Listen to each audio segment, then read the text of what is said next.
What is going on with the lights? I don't need this now.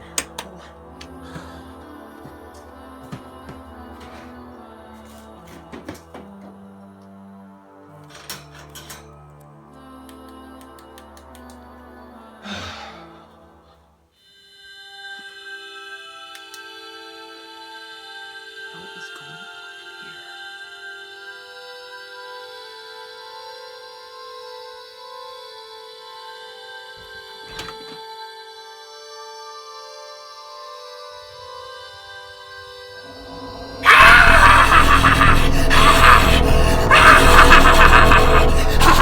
Boo, fat boy! I mean, loose skin boy!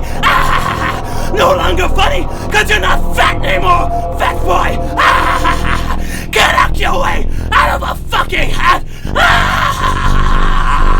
All these worthless physical media discs in the world of Netflix and streaming, and you don't have one godly film in this entire collection! Take this, you heathen!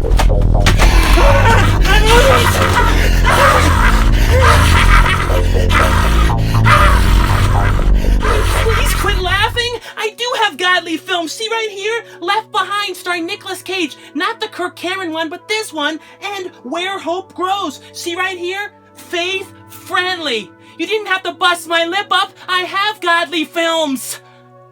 Not good enough, loose skin boy! Well, that's it. I'm tired of this nun. I'm going to see Conjuring 2. So get out of my room and don't touch anything else, okay? You already messed up my lip and my movies. Fine! I'll see you in hell, cause I know you're gonna balloon back up in the weight, and I'll see you soon!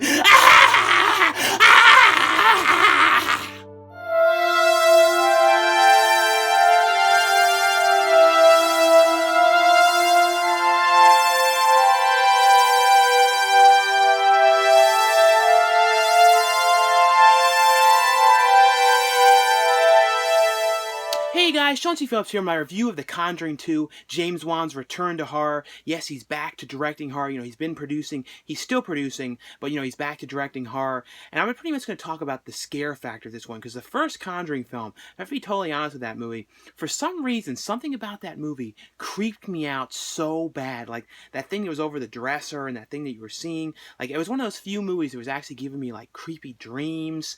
And, like, I don't know why, it was just something about the first movie was extremely creepy. I don't know what it was about it, but it actually really did scare me. Same with the first Insidious film. The first Insidious film had some really creepy images and some creepy stuff going on in this. This movie was not as creepy at all as the first movie, but it had some, just like with the other one, this movie, I felt like it was more with the tone of the film was creepy. It was just this overall creepy vibe going on throughout the whole movie. The music in it too was giving me like a feeling of The Shining a little bit, like some of the like the tension moments. There was like a certainty piece of music they were using that definitely had like a Shining kind of vibe to it. But basically the movie though was about, Ed and Lorraine Warren, who investigate paranormal things and encounters, and they basically are sent in by the church to kind of authenticate it and see if there's any truth behind it. And basically in this movie it's set in England, and it's a family that's being haunted by the youngest daughter. It's kind of having these weird things going on with her when she's kind of being like possessed through and talking and saying these creepy things, and then creepy things are happening out throughout the house, and they're all seeing it. Everybody's seeing it, and so Ed and Lorraine Warren are kind of sent in to kind of go and investigate this by the church to see if there's any truth to what's going on. I don't want to kind of give away too much of what's happening, because actually with this movie, the trailers, when it comes to some horror movies, the trailers can really tend to give away a whole lot of stuff.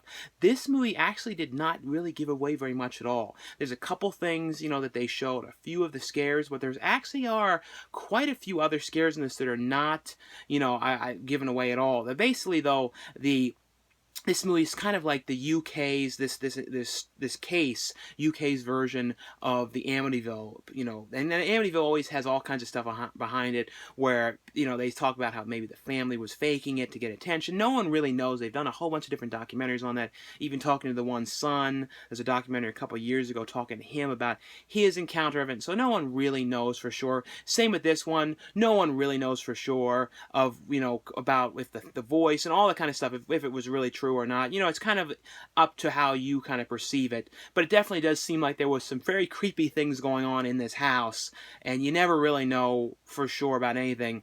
But I would definitely say, though, I found this to be very creepy. Like I said, not as creepy as the first movie. I'd love to hear what you guys thought, though, below on what your take was if you found it to be as creepy as the first one. Now, there are some people, though, who weren't creeped out at all by the first one, and I don't know if I was just in the right kind of mood to be creeped out that time, but I really did find the first movie very creepy. Like I said, this one has some very creepy elements as well in it. Sometimes, though, I will say, when it comes to seeing horror movies in theaters, sometimes it's cool, other times it's not. Like today, there was like people making all kind of weird noise and like weird kind of laughing, and that's the one thing about seeing some movies, and they can kind of ruin your experience a little bit when it comes to being scared. If people are kind of screwing around the whole time, it can kind of take away from it. So sometimes that's what happened. I feel like today that happened a little bit because there's a lot of people messing around today, and there's one guy who fell asleep doing this loud snoring and everybody was laughing. But the one thing that was kind of creepy that happened right after the movie ended, you know, during the music, was the whole theater started shaking and there was actually an earthquake. And I have not really even had very many encounters after living here pretty much 6 years in California. I have very few times where earthquakes have happened, and an earthquake happened right after this movie. So that kind of made it a little creepier, though, having that happen in it. I'm interested in seeing, though, too, if they end up doing any more Conjuring films. I know they're doing another Annabelle film. Didn't absolutely love Annabelle, though. I liked the Annabelle story in the first Conjuring, but the spin-off movie wasn't as creepy. I'm interested in seeing, though, what they do with the second one, and especially interested in seeing the new Insidious movie, Part 4. But anyway, though, guys, like I said, I would definitely say this is worth seeing, you know, in theater for sure as well, though. But, of course, you know, sometimes you can, I'm sure you guys experience, too, when you see certain horror movies in theaters, people kind of screw around, and sometimes it's kind of fun with certain movies when they're doing that, like with kind of like, you know, over-the-top level of like kind of silly horror movies, you kind of adds to it.